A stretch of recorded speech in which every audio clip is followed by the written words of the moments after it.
Bismillahirrahmanirrahim.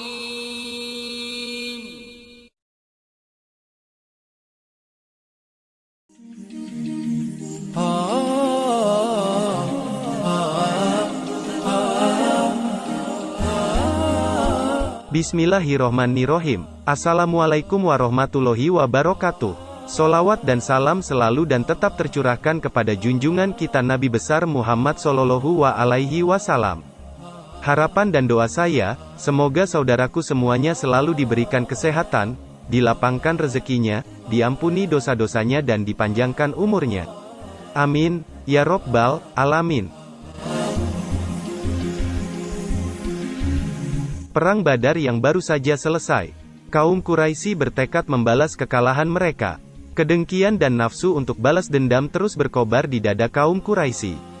Tidak saja kaum pria, bahkan perempuan-perempuan bangsawan kaum Quraisy pun turut pula ke Uhud untuk menggelorakan semangat perang. Di antara para wanita itu terdapat Hindun binti Utbah, istri Abu Sufyan bin Harb, Raitah binti Munabih, istri Amr bin Esh, Sulafah binti Sa'ad beserta suaminya, Tolhah, dan 3 orang anak laki-lakinya, Musafi, Julas, dan Kilab, serta banyak lagi wanita-wanita lainnya. Ketika pasukan-pasukan Islam dan musyrikin bertemu di medan Uhud, dan api peperangan pun menyala, Hindun binti Utbah dan beberapa perempuan lain berdiri di belakang pasukan pria. Mereka memegang rebana dan menabuhnya sambil menyanyikan lagu peperangan. Lagu-lagu mereka membakar semangat pasukan berkuda, membuat para suami bagai terkena sihir. Pertempuran pun usai. Kaum Quraisy meraih kemenangan pada peperangan tersebut. Para wanita Quraisy berlompatan, berlarian ke tengah medan pertempuran, mabuk kemenangan. Mereka mencincang dan merusak mayat-mayat kaum muslimin yang gugur dalam pertempuran tersebut dengan cara yang sangat keji. Perut mayat-mayat itu mereka belah, matanya dicongkel, telinga dan hidungnya dipotong. Bahkan seorang di antara mereka tidak puas dengan cara begitu saja. Hidung dan telinga mayat-mayat itu dibuatnya menjadi kalung, lalu dipakainya untuk membalaskan dendam bapak, saudara, dan pamannya yang terbunuh di Badar. Sulafah binti Sa'ad lain pula caranya. Dia tidak seperti perempuan lain. Hatinya guncang dan gelisah menunggu kemunculan suami dan ketiga orang anaknya. Dia berdiri bersama kawan-kawan yang sedang mabuk kemenangan. Setelah lama menunggu dengan sia-sia, akhirnya dia masuk ke arena pertempuran, sampai jauh ke dalam. Diperiksanya satu persatu wajah mayat-mayat yang bergelimpangan. Tiba-tiba didapatkannya mayat suaminya terbaring hampa berlumuran darah. Dia melompat bagaikan singa betina ketakutan. Kemudian, ditujukannya pandangan ke segala arah mencari anak-anaknya yaitu Musafi, Kilab, dan Julas. Tidak berapa lama dia mencari ke segenap lapangan, didapatinya Musafi dan Kilab telah tewas. Namun Julas masih hidup dengan nafas kembang kempis. Sulafah memeluk tubuh anaknya yang setengah sekarat. Kemudian diletakkannya kepala anak itu ke pahanya. Dibersihkannya darah dari kening dan mulutnya. Air matanya kering karena pukulan berat yang sangat mengguncang hatinya. Kemudian, ditatapnya wajah anaknya sambil bertanya, "Siapa lawan yang menjatuhkanmu?" Dengan nafas putus nyambung Julas menjawab, "Hashim bin Sabit, dia pula yang memukul roboh Musafi dan..."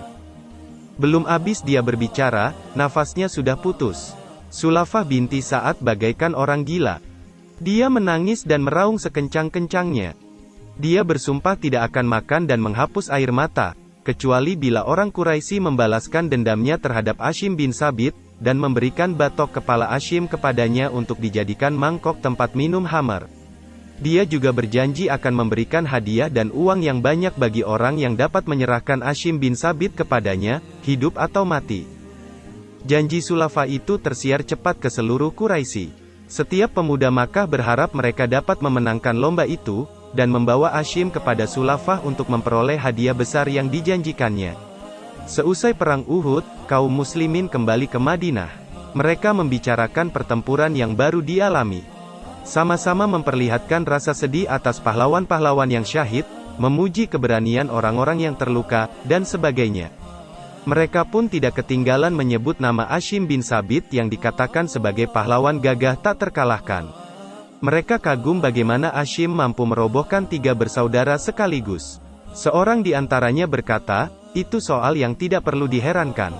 Bukankah Rasulullah pernah mengingatkan ketika beliau bertanya beberapa saat sebelum berkobar perang Badar, bagaimana caranya kamu berperang? Lalu Hashim tampil dengan busur panah di tangan, lalu berkata, jika musuh berada di hadapanku 100 hasta, aku panah dia. Apabila musuh mendekat dalam jarak tikaman lembing, aku bertanding dengan lembing sampai patah. Jika lembingku patah, kuhunus pedang, lalu aku main pedang. Maka Rasulullah bersabda, begitulah berperang. Siapa yang hendak berperang, berperanglah seperti Hashim.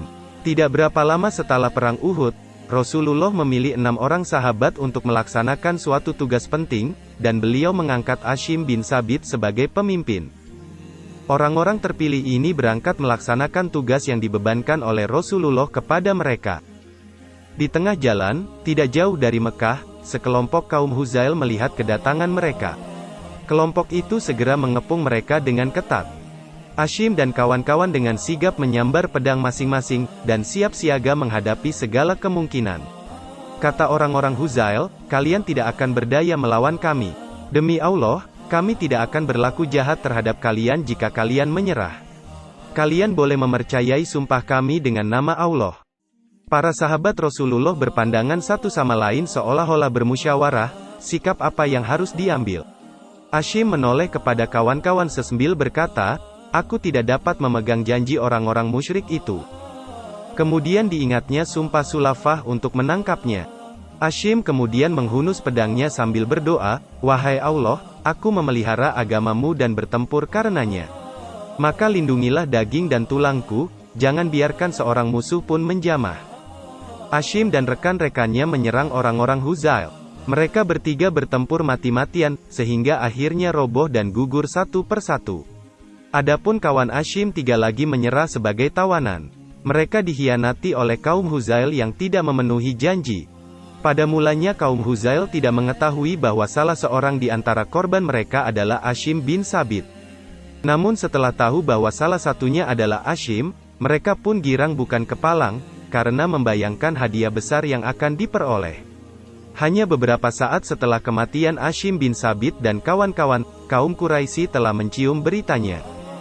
Karena kaum Huzail tinggal tidak jauh dari kota Mekah, para pemimpin Quraisy segera mengirim utusan kepada pembunuh Hashim, meminta kepala Hashim untuk menghilangkan dahaga Sulafah binti Sa'ad, dan menyempurnakan sumpahnya.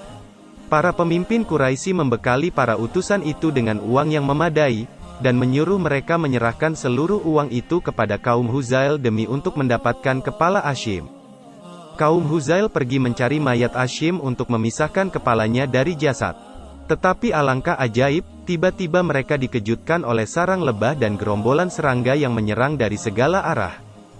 Ketika mereka hendak menghampiri tubuh Hashim yang telah menjadi mayat, serangga itu terbang menyerangnya, menggigiti muka, mata, dan kening. Bahkan seluruh tubuh mereka luput dari gigitan, sehingga mereka tidak bisa mendekati jenazah Hashim. Setelah mereka mencoba berulang-ulang menghampiri mayat Hashim, mereka selalu gagal, akhirnya menyerah. Biarkanlah dahulu sampai malam. Biasanya bila hari telah malam, mereka terbang. Maka tinggallah mayat itu untuk kita, kata seseorang. Mereka kemudian duduk menunggu sampai malam. Namun ketika langit mulai gelap, tiba-tiba kilat dan petir menggelegar sambung menyambung. Hujan pun turun dengan lebatnya bagai dicurahkan dari langit. Setahu mereka belum pernah terjadi hujan sedemikian lebat. Dengan cepat air mengalir dari tebing-tebing memenuhi sungai-sungai dan menutup permukaan lembah. Banjir besar segera datang melanda segala yang ada. Setelah subuh tiba, mereka bangkit kembali mencari tubuh Hashim di segala penjuru. Namun usaha mereka sia-sia, bahkan mereka tidak menemukan bekas-bekasnya.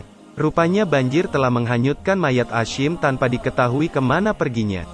Allah subhanahu wa ta'ala memperkenankan doa Hashim bin Thabit. Dia melindungi mayat Hashim yang suci, jangan sampai dijamah oleh tangan-tangan kotor orang-orang musyrik. Demikian kisah yang saya sampaikan, semoga bermanfaat untuk kita semua. Amin, ya Rabbal Alamin.